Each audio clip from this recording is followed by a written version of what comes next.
Hi, my name is Dr. Denise, and this is this week's A Dose from Dr. Denise, where I hope to teach, show, and inspire you how to release your God-given health and life potential. Happy Sunday and happy Mother's Day. I hope you're having a wonderful day. So last week I talked about 3 questions that I wanted you to explore. And I'm going to continue on today with those questions and perhaps for the next 1 or 2 Sundays after that. And those 3 questions were, number 1, do you believe that an intelligence created the universe? Scientists estimate that the universe is 13.8 billion years old. And so my first question to you is, do you believe that there was an intelligence behind the creation of the universe? Number 2, do you believe that that intelligence still exists and is still continuing to be involved and evolve the universe and planet Earth and human beings for that matter to a higher level of consciousness? And number 3, and perhaps most importantly, can you have a personal relationship with that intelligence? Now, I ask these questions and I don't want you to simply say the answers of what you've been taught, of what your parents have taught you, or what your religion tells you. I would like you to explore those questions and go, dig down deep and say, well, how would my soul answer those questions? What do you really, really, really believe? Because, you have to get in line with that belief system, and then that changes the trajectory of your life. Now, if you've been following these doses, you probably will know how I would answer those 3 questions. But this week I was thinking about it, and I came up with an analogy. And so I'm going to just share this analogy with you, and I'm not going to add any further commentary on those 3 questions, although we'll continue with it next Sunday. So when I was a little girl, my mom made me this incredible birthday cake every year. It was a red ticket cake. It's the one that I requested, and Dane, my twin brother, loved it as well. That cake was baked from scratch. My mom was an incredible baker. We did not know what boxed cakes were in our household. And it was made uniquely. It had a very unique frosting. It wasn't your typical cream cheese frosting, and it had this incredible sweetness and buttery flavor. It was whipped to perfection. The actual layers of the cake, my mom would slice it into 4 layers, so rather than just 2, so that there could be extra frosting in between each layer. It would be perfectly frosted, and then instead of cutting it like you typically cut a cake, my mom took that round cake, cut it down the middle, and then she would slice the pieces, on each semicircle. So if you can imagine that, 4 of the pieces had the most amount of icing, and of course those pieces went to the most special people, which at the time would be the birthday girl and the birthday boy with my twin brother. It's wonderful memories for me, and to this day, I'm 50 years old. My mom will still bake me that cake. So here's my analogy.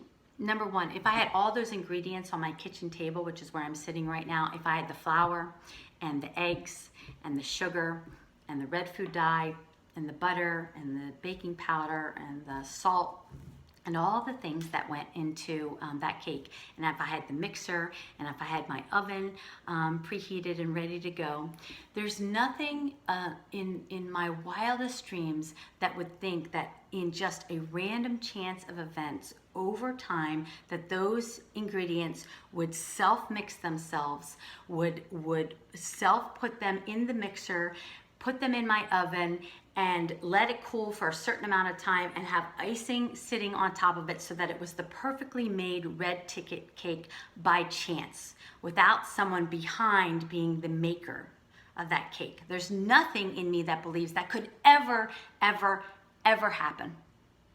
Number 2, I could describe the ingredients of that cake to infinitesimal detail. I could tell you what chicken laid those eggs. I could tell you what cane field where that sugar came from.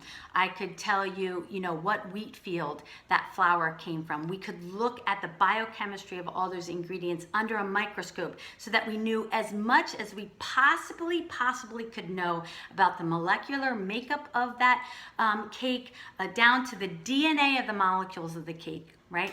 There's nothing about knowing all of that would tell you anything about my mother. And there's nothing about knowing all of that would tell you about my relationship with my mother.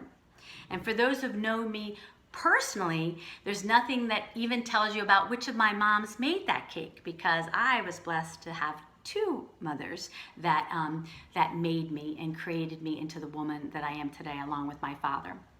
And so I share that analogy with you because I want you to explore these questions, explore your beliefs. Don't just follow what your religion tells you how you should answer those questions. Do some deep soul searching as to how you would answer those questions. And then, based on the answers to those questions, perhaps you could find a belief system. For me, it's Christianity that parallels those three questions, and that you could start walking down that path a little bit further. Because it is my deep belief that once you know the answers to those questions and you can start exploring your own personal faith, that your life can become immensely better, immensely more purposeful, not always happy, but much more joyful. And again, weeks ago I mentioned this, but I will continue to mention this, that joy just is, but happiness has a reason, and I would like to wake up my days joyous. So this morning I was reading out of the Message Bible, and I was looking up the psalm that talked about in the Old Testament that said, and he knit me in my mother's womb. I've always loved that because, again, I have two moms that created me, one that created me in her womb, and one that came into my life after that. And I've been so incredibly blessed to have these two women in my life that I could cry about it.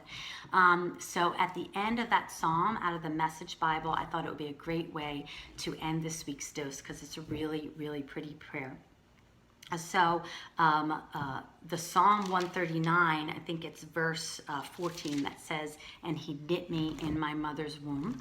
But it's the end of the psalm that I'm going to read to you as a prayer. And it says, investigate my life, O God. Find out everything about me.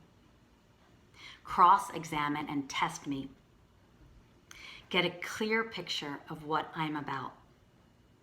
See for yourself whether I've done anything wrong, and then guide me on the road to eternal life. And I don't think eternal life is just heaven.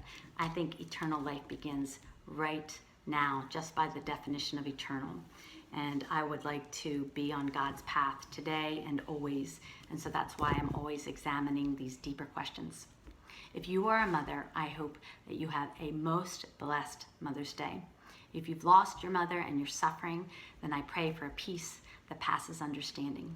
If you have had a difficult relationship with your mother, whether she's alive or passed, know that hurting people hurt people, and that she gave you life, and just for that reason alone, you can love her and respect her, even if for some moms you may have to love at a distance. I personally am blessed to have two women in my life, and I'll conclude this by saying happy Mother's Day to my two moms. Peace out, and I'll see you next Sunday.